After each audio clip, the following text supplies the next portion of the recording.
जरूरी सूचना है आप सभी स्टूडेंट्स के लिए, स्टडी फॉर सिविल सर्विसेज का Android app Google play store में आ चुका है, उसको प्लीज तुरंत इंस्टॉल कर लीजिए। और अगर आप स्टडी फॉर सिविल सर्विसेज के सिर्फ ऐप से कोई भी कोर्स, कोई भी पीडीएफ परचेस करते हैं तो उसमें अप्लाई कूपन, अगर आप ज्ञान सर जो है आप उसमें अप्लाई करते हैं, ये कूपन कोड है, तो उसमें 20% फीस तुरंत माफ हो जाएगी, मतलब 20% डिस्काउंट तुरंत उसमें लग जाएगा।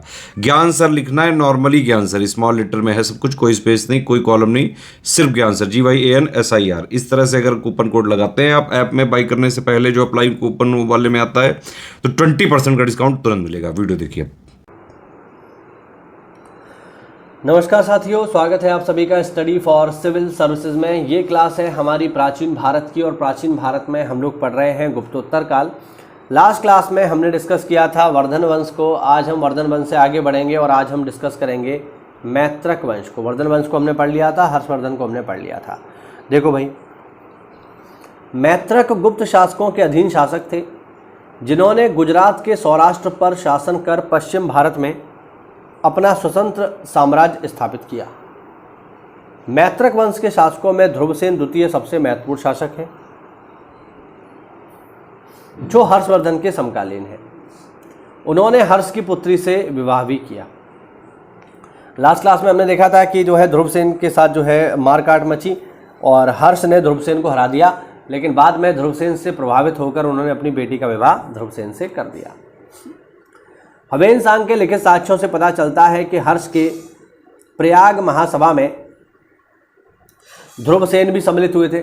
मैंने आपको बताया था ना कि हर्षवर्धन हर 5वें वर्ष प्रयागराज में मोक्ष परिषद का आयोजन करवाता था, जिसमें वो बड़े पैमाने पर दान दिया करता था।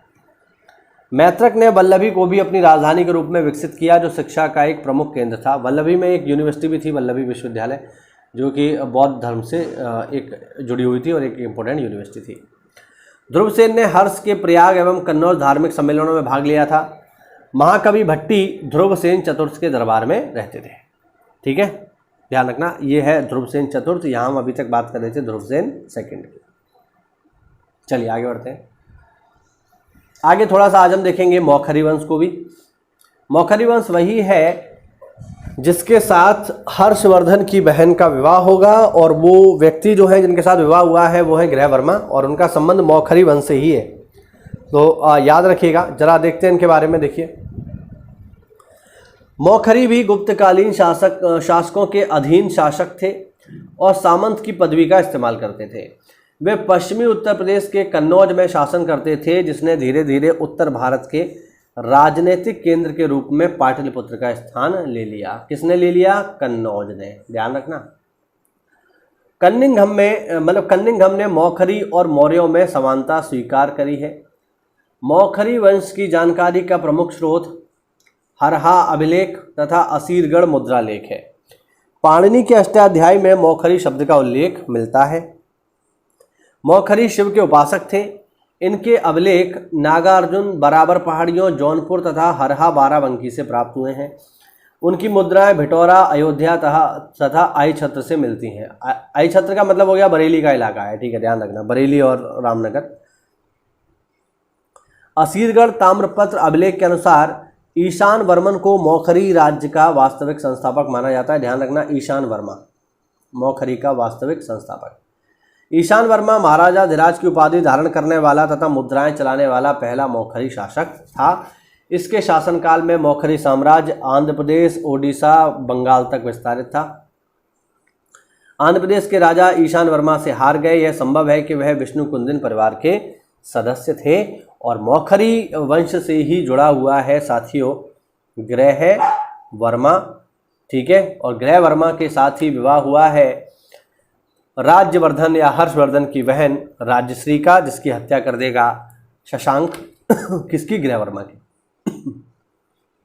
तो ये हुआ हमारा साथियों मौखरी वंश। छोटा सा टॉपिक था और हमने बात करी यहाँ पर मैत्रक वंश की।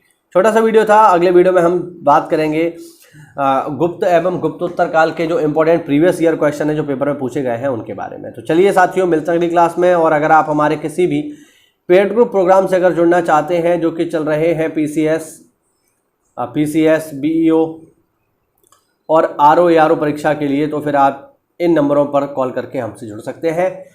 मिलते हैं साथियों अगली क्लास में, तब तक के लिए जय हिंद, जय भारत, वंदे मातरम। साथियों UPSSC से नई वैकेंसी आ चुकी है जूनियर असिस्टेंट की, आप लोगों को पता चल गया होगा। तो अगर आप इसकी देखिए तैयारी करना चाहते हैं तो स्टडी फॉर सिविल सर्विसेज लेके आया है मात्र आपके लिए 799 रुपये में, यानी 800 रुपये में आपको जो है पूरा का पूरा कोर्स दे दिया जाएगा। ठीक है, जूनियर असिस्टेंट का।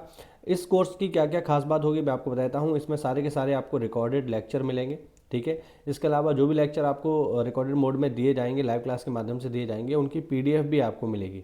ठीक है, तो मात्र 799 रुपये में आपको रिकॉर्डेड क्लासेस, लाइव क्लासेस, इसके अलावा लाइव क्लास की PDF आपको दी जाएगी। और इसी 799 रुपये में ही आपको जो है 20 टेस्ट सीरीज भी दे दी जाएंगी। टेस्ट सीरीज मतलब आपकी जो है 100 क्वेश्चन की 20 टेस्ट सीरीज दे दी जाएंगी। 4 इसमें जो है सब्जेक्ट आते हैं, आप लोगों को पता होगा।